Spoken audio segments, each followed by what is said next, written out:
Now if we put this region in three-dimensional space where x is in this direction, y in this direction, z in this direction,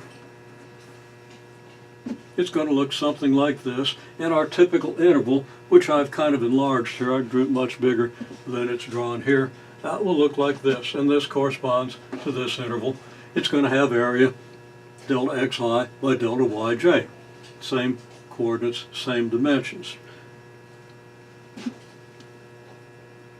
We want to find the area beneath the graph of z equals f of xy. And really what we want to find is the area between the graph of f of z equals f of xy over this whole region, but we start with one single rectangle. Okay, this one. And this could stand for any of the rectangles. Then we take a point within this rectangle where the y-coordinate is, I'll say y sub j star. It's actually y sub I star. Y has subscript I, and eventually, maybe someday I'll remember that.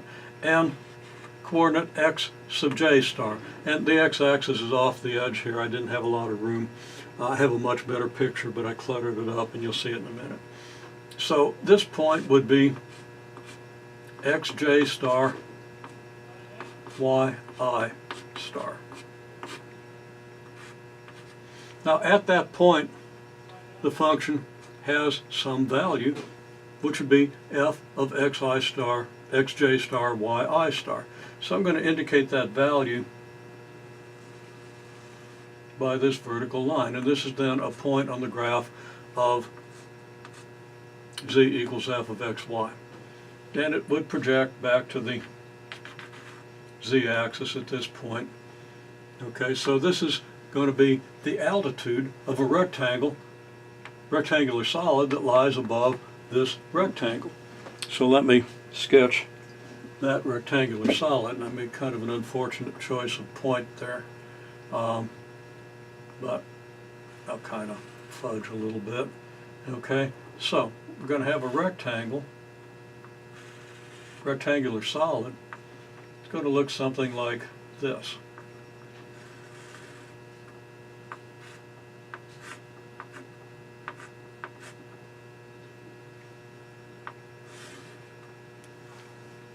And the volume of this rectangle, volume of this rectangular prism, area of the base is delta xj times delta yi, and the altitude is f of x sub j y sub I.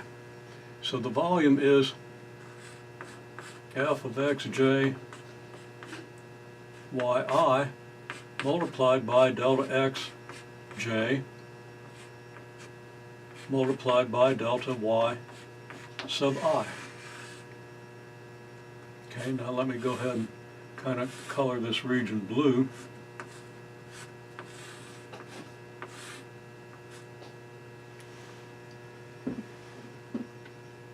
Now if this region is small enough, the distance from the xy plane up to the top of the region, the top of the actual region above this little rectangle in the xy plane, will differ very little from the length of this purple line, because if the interval is small enough, there won't be room within this confined area for the value of the function to change very much. So the altitude of this will remain, will be fairly constant. So if we sum all of these up for small intervals, making sure all the intervals are small, then we get a good approximation to the area under this curve, under the graph, within the region defined by this curve in this straight line.